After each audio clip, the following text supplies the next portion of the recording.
મને હંમેશા લોકો બહુ સહેજ અંગત થયા ચકોડા થાય ને કે બેન માથે ઓઢો છે. પહેલાં તો હું બહુ જ ખુલીને જવાબ આપતી, પણ હવે હું એવા થોડાક એવા દેવા નથી સારી લાગતી. એ પછી એવું તો તમે કહી ન હોવો કોઈને મોઢે ના નથી સારા લાગતા.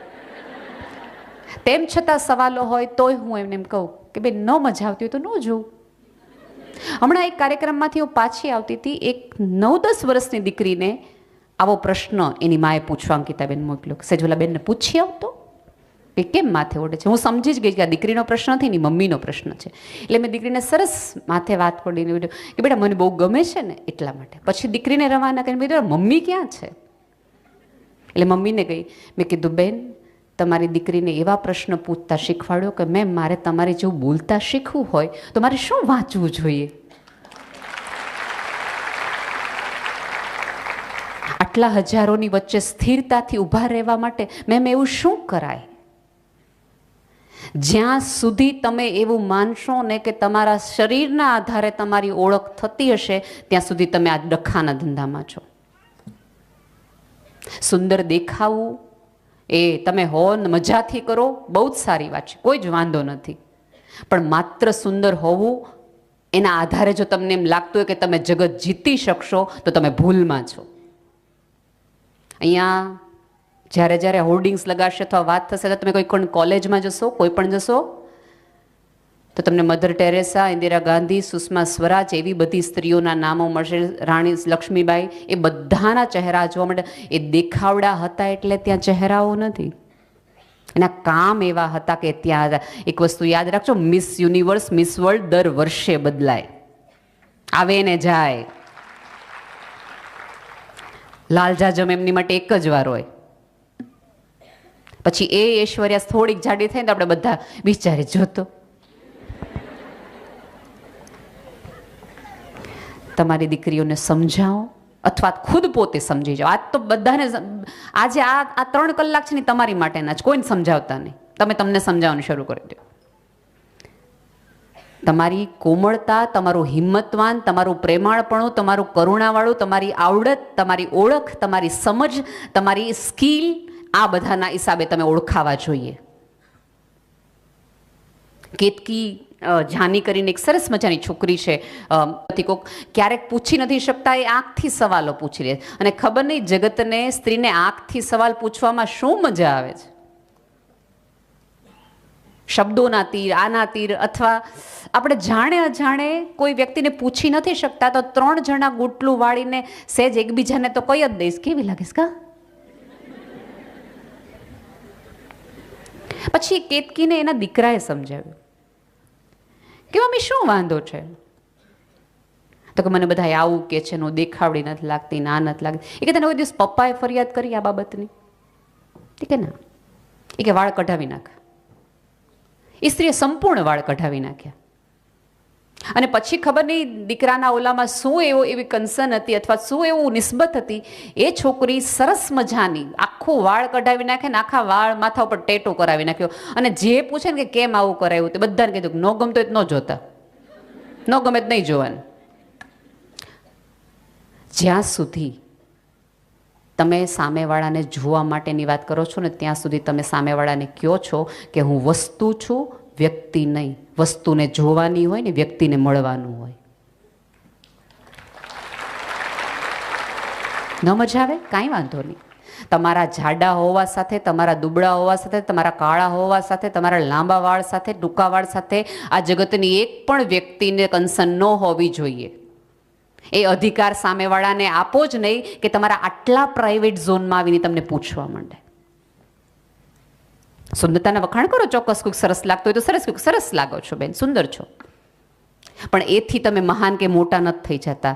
તમારો દેખાવે ઉપરવાળાની કરુણા છે, તમારી કોઈ આવડત નથી, આવડત નથી. અને જો સુંદરતાના આધારે જગત ટકી જતું હોય તો દીપિકાને ડિપ્રેશન આવે હે નો? 3 વ્યક્તિ મૂકીને જાય હે ને ભાઈ, હે ને? ન ટકી જાય, સાચું કે નહીં? એનો અર્થ એ છે કે સુંદરતાના આધારે તો નહીં જ ટકે. ડીલ જ ખોટી ભાષામાં કરો છો. આપણને લોકોને જેટલા આપણી ગુણોની ખબર છે ને એના કરતાં વધુ આપણા અવગુણની આપણને ખબર હોવી જોઈએ. આમાંના હુંથી લઈ તમે બધા આપણને કોઈ પૂછવામાં આવે કે તમારામાં શું ગુણો છે, તો આપણે 10, 15 ધડ ધડ ધડ બોલી દઈએ. અને પછી એમ કે ઓકે -પોઈન્ટ કયો.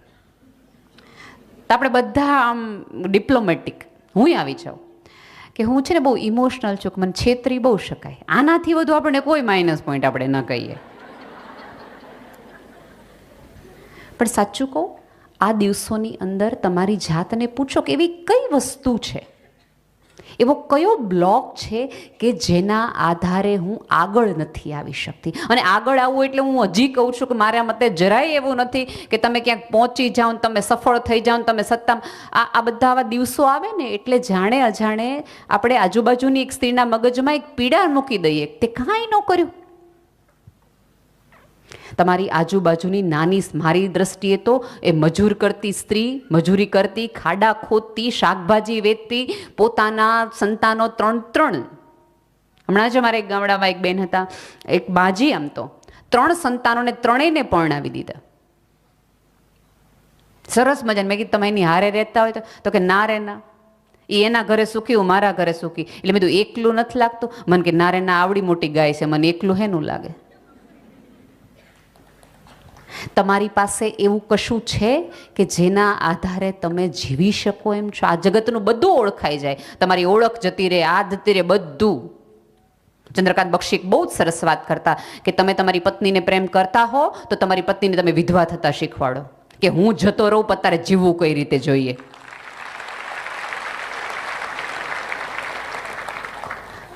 જસ્ટ ઇમેજિન કે તમને આજે એમ કહેવામાં આવે કે તમારે એકલા મુંબઈ જવાનું છે ફરવા માટે.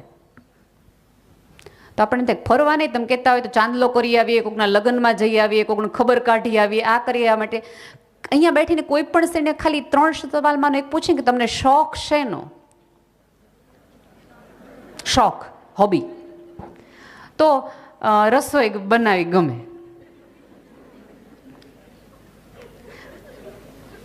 મને ડેકોરેશનનો બહુ શોખ, મને રંગોળીનો બહુ શોખ.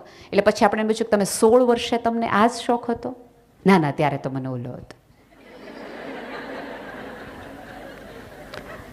એટલા બધા રચ્યા પચાય કોઈક જગતમાં ન થઈ જાઓ કે તમે જ્યારે તમને અરીસામાં જુઓ ને ત્યારે બીજા બધાના વિશેષણો દેખાય કે આ ફલાણા ભાઈના પત્ની, આ ફલાણા ભાઈના દીકરી, આ ફલાણા ભાઈના મમ્મી, ફલાણા ભાઈનું આ.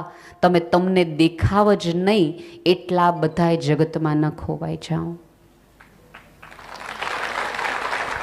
મેં અનેકોને એક વાર કીધું છે કે આપણે ત્યાં છે ને દર વર્ષે માળિયામાંથી જૂની ટંક, માળિયા સાફ કરવાની ઉપરવાળાએ સરસ આપણી સામાજિક વ્યવસ્થા ઉપર તો મને ભારોભાર માન છે.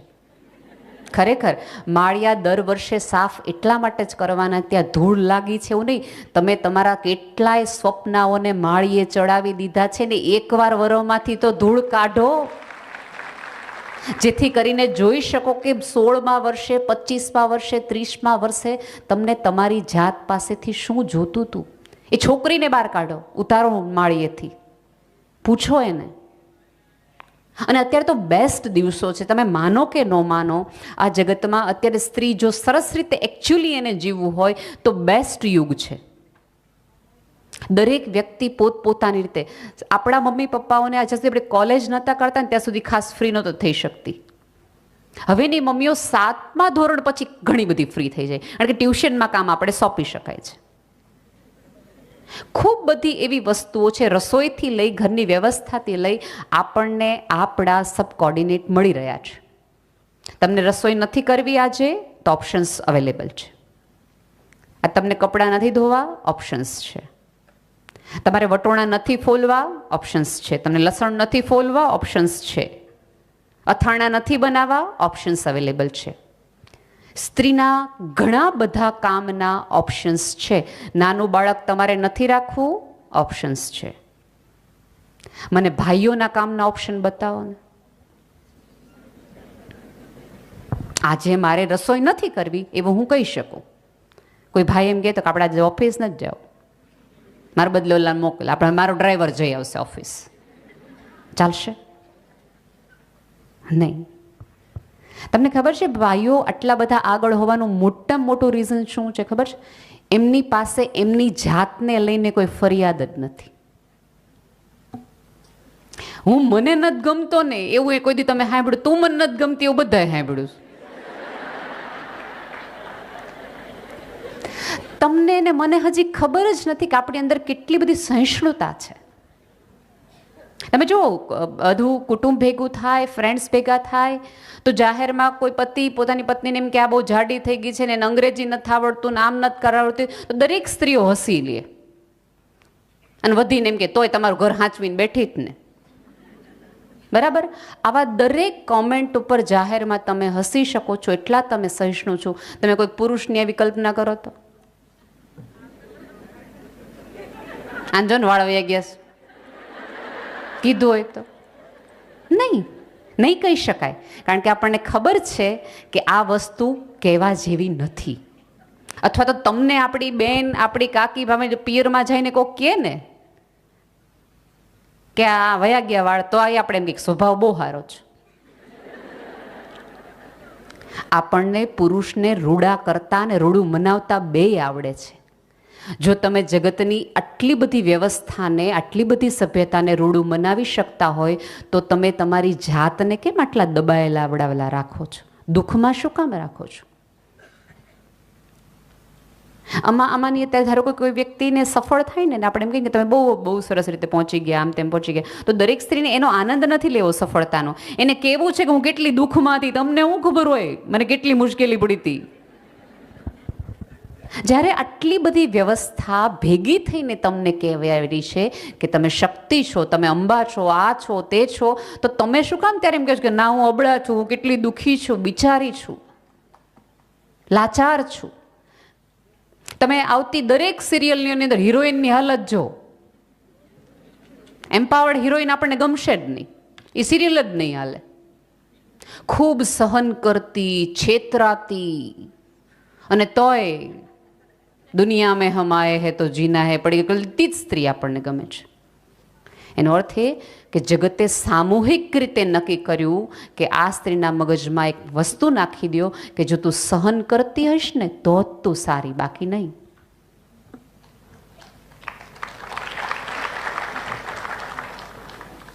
પણ સહનશીલતાના પ્રમાણપત્રો તમારે ને મારે જગત પાસેથી નથી લેવાના, જાત પાસેથી લેવાના છે. સ્ત્રીની સહનશીલતાની હજી ખબર પડે એટલો સક્ષમ હજી સમાજ જ નથી થયો. પોતાના દીકરાનું ક્યાંય થતું ન હોય તેમ છતાં જેઠાણીના દીકરાના મંડપનું, મુહૂર્તનું, બધી વસ્તુ લેવા જવામાં કેટલી કરે જોઈએ જગતને ખબર ક્યાં છે? 3 મિસકેરેજ થઈ ગયા હોય, બાળક રહેતું ન હોય, સમાજ આખો મૂંઝવણ મારતો હોય, તેમ છતાં કોકની શ્રીમંતમાં જવાનું અને ખૂણામાં રહેવાનું, કારણ કે જગત આવવા ન દે વચ્ચે. પતિ ગુજરી ગયો હોય, દીકરો મોટો થઈ ગયો હોય, આખી દીકરાની વ્યવસ્થા પોતે કરી હોય, મોટો કર્યો હોય, અને એ દીકરો લીલા તોરણે હોય ત્યારે સમાજની 4 બહેનો નક્કી કરે કે તમારે ન કરાય. આવી કરે તમે લાવો ક્યાંથી? તોય હસતા મોઢે સ્ત્રી હલતી આમ આંટા મારતી હોય. આને કહેવાય બિનજરૂરી રીતે સહન કરશો તો તમે એવું માનતા હોય કે તમે આ જગતની કોઈ શક્તિશાળી સ્ત્રીઓ છો, તો ભૂલી જજો. શું સહન કરવું અને શું નહીં એની સમજ શક્તિ તો હવે આ જગતની તમામ સ્ત્રીઓએ કરી લેવાની જરૂર છે. 2 વસ્તુ વગર ચલાવી લેજો, પણ જાહેરમાં અપમાન નહીં સ્વીકારતા. બહુ પ્રેમથી ઘરે આવીને કહી દેવાનું પતિને કે હા મને ખ્યાલ છે કે શરીર થોડુંક વધી ગયું છે, પણ એ આપણા બેની અંગત બાબત છે, તમારા મિત્રો વચ્ચે થતી કોઈ કોમેડી સિરિયલની હું હિરોઈન નથી કે તમારે મને કહેવાનું કે હું જાડી થઈ ગઈ છું. અને પુરુષ સક્ષમ છે, સમજદાર છે, એકવારમાં એ સમજી જશે કે એનાથી શું ભૂલ થઈ ગઈ છે. પણ જ્યારે આપણે હારોહાર હસી લઈએ છીએ અને ચલાવી લઈએ છીએ ને ત્યારે જગતના પછી દરેક વ્યક્તિને એ પરમિશન આપી દઈએ છીએ કે બોલજો ને તમ તાર મારા શરીર ઉપર. સૌથી વધુ નિરર્થકતાનો જો અર્થ આ જગતમાં કોઈને ખબર હોય તો એ સ્ત્રીને છે. સૌથી વધુ જતું કરવાનું ક્ષમા, દયા, કરુણા, આ બધા શબ્દો છે ને એ સ્ત્રીઓના છે અને એના આધારે જ આ જગત ટક્યું છે. માનો કે ન માનો તમે, જો તમારા આધારે આખી સભ્યતા ટકતી હોય, સ્ત્રી તો છે ને બે સભ્યતાને જોડતી કડી છે, આજ અને આવતીકાલને. આ જગતમાં જ્યારે જ્યારે વિચારોનું પરિવર્તન આવે છે કે સભ્યતાનું પરિવર્તન આવે છે, પહેલાં સ્ત્રી બદલાય છે, કારણ કે સ્ત્રીના ગર્ભમાંથી ભવિષ્ય જન્મે છે. આખી સભ્યતા જો તમારા ઉપરવાળાએ જો તમારા ઉપર આટલો બધો વિશ્વાસ મૂક્યો હોય કે એને ખબર હતી કે આ એક સાથે અનેક કામ કરી શકે એવી ક્ષમતા ધરાવનાર વ્યક્તિ છે. અહીંયા તો બધા ડૉક્ટર્સ છે, બધાને ખબર છે કે મેડિકલી પ્રૂવ ફેક્ટ છે કે બાળકને જન્મ આપવો એ પીડા, પ્રસવની પીડા છે, એ ગોળી વાગે એનાથી પણ વધુ પીડાદાયક છે. અને આમાંની જગતની આ બધી સ્ત્રીઓએ, તમે જો એ પીડામાંથી નીકળી ગયા હોય, જગતના મેણાટોણામાંથી તમે બહાર નીકળી ગયા હોય, તો તમે તમારી જાતને સતત શું કામ મેણાટોણા આટલા બધા માયરા રાખો છો? તમને કોક એમ કહે કે તું દેખાવડી નહીં એટલે આપણે ઘરે આવીને હોઈ જવાનું એમ? કોક તમને જાડી કે એટલે તમને ડિપ્રેશન આવી જાય, એક ધોળો વાળ આવે એટલે મજા ન આવે, કાળા કુંડાળા આવે તકલીફ થઈ જાય. મને હમણાં હોર્મોનલ ચેન્જીસના હિસાબે બહુ બધા સ્ક્રીનના પ્રોબ્લેમ થઈ જાય છે. મને મેસેન્જરમાં આવી આવીને લખી જાય, બેન આમાં હળદર લગાવો ને તો આ થઈ જાય, મલાઈ લગાવો ને તો થઈ જાય, લીંબુ લગાવો ને તો થઈ જાય. ખરેખર કરાય, ચોક્કસ આવા બધા ઉપાયો કરાય, પણ આનું દુઃખ લઈને 24 કલાક ફરાય નહીં. આપણે શું કરીએ છીએ ખબર છે કે જો મને અહીંયા દાગ થયો ને દાગ વગરની સ્ત્રી જોઈને મન થાય બોલું નહીં પણ મોઢું તો બગાડું છું. કેમ સ્વીકારી નથી શકતા કોઈકની હાજરી? રાધર આપણી સાથેની સ્ત્રી હોય એને હાથ ફેરવીને કહેવાય કે ધ્યાન રાખજે, આ ઉંમરે મને આ તકલીફ થઈ હતી, આ તમે કરો તો વુમન એમ્પાવરમેન્ટ સાચું, આ તમે કરો તો તમે શિક્ષિત સાચા, અને તો તમે મોડર્ન સાચા. દુઃખની પહેલા મજા લેવાનું બંધ કરી દો પ્લીઝ. નહીં, ખરેખર શીખવા જેવું છે આ પ્રજાતિ પાસેથી બહુ જ, કે તમે જુઓ તો આ વસ્તુ થઈ જાય. અને હમણાંથી એક બહુ જ મોટો તમે લોકો પ્લીઝ બેસી જાઓ ને, શું કામ ઊભા છો? અહીંયા બહુ બધી જગ્યા છે, પ્લીઝ કામ, પ્લીઝ કામ, આવી જાઓ પ્લીઝ. વુમન એમ્પાવરમેન્ટ એટલે કે આપણે ઊભા રહેવું એવું કોઈ લખી દીધું નથી. બિનજરૂરી સંધિવા ન થાય ને ગોઠણ નો ઘસાય એ ધ્યાન રાખવું, અને જરૂર હોય ન્યા જ ઊભા થાવ, બાકી તમારું સ્થાન ક્યારેય ન છોડું, ક્યારેય ન છોડું. તો હમણાંથી બહુ જ મોટી સમસ્યા મગજમાં લોકોના ઘરમાં એ કરી ગઈ છે કે હું તો કાંઈ કરતી નથી. અને જે અમારા જેવા કરતા હોય એ 4 જણાના મગજમાં એવું નાખી દે તમે કાંઈ નથી કરતા, તમને કેમ ઘરમાં ગમે? એટલે જ્યારે આવો કોઈક પ્રશ્ન તમને પૂછે ને ત્યારે એવી સ્ત્રીઓને કહેવું કે તમને ખબર શું છે કે મજા કેવી છે ઘરમાં રહેવાની?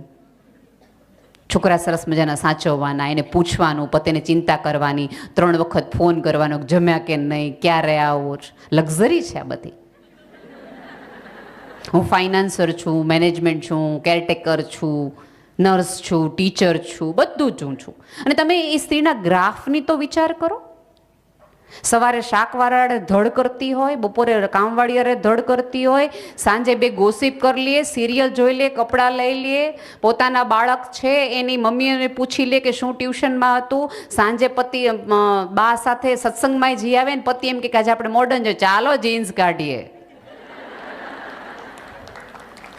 તમે વિચાર તો કરો, એક દિવસમાં ગ્રાફ તો જો આમથી આમ કેટલો જાય, કેટલો. જો જગત તમારામાં આટલા બધા કલર્સ જોઈ શકતું હોય તો તમને માત્ર તમારું ખીલ, સફેદ વાળ અને થોડા ઘણા દાગ જ કેમ દેખાય છે? આ બધા કાર્યક્રમો કરવાનો અર્થ એ છે કે તમે જગતને નહીં તમને જોવાની બદલો, તમારો ચશ્મા બદલાવો. હવે કંઈક એવા વિઝન રાખો કે જેથી કરીને તમે તમને ગમવા માંડો. જ્યાં સુધી તમે તમને નહીં ગમો ને ત્યાં સુધી જગતની એક પણ સમસ્યાનું સોલ્વ નથી. અને પછી તમે એવું માનતા હોય કે તમારો દીકરો તમારી પાસે આવીને બેસે, તમારી દીકરાની વહુ તમારી પાસે આવીને બેસે, પતિ આવીને પૂછે, નહીં, એવું નહીં બને.